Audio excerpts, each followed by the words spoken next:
তোমাদেরকে আজকে দেখাবো সুন্দরবনের ট্রলার। দেখো খুব রিস্কে মাছ ধরতে যেতে হয়। দেখো কিভাবে ঢেউ হচ্ছে ট্রলারগুলো। ও তোমাদেরকে ভিডিও করছি তোমাদেরকে দেখাবো বলে। ভিডিওটা কেমন হয়েছে তোমরা আমাকে কমেন্ট করে বলবে কেমন হয়েছে।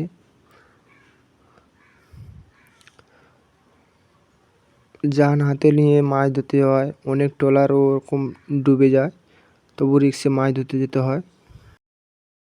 কতগুলো ট্রলার দেখো, অনেকগুলো ট্রলার। আর মেঘলা ওয়েদার, অনেক দূর যেতে হচ্ছে ইলিশ মাছ ধরতে জাল পাততে। ও প্রচুর ঢেউ, দেখো কত ঢেউ, দেখো বড় বড় ঢেউ আসছে নদীতে। আর সুন্দরবনে মাছের অভাব হয় না, প্রচুর মাছ ক্যাংড়া প্রচুরই পাওয়া যায় সুন্দরবনে।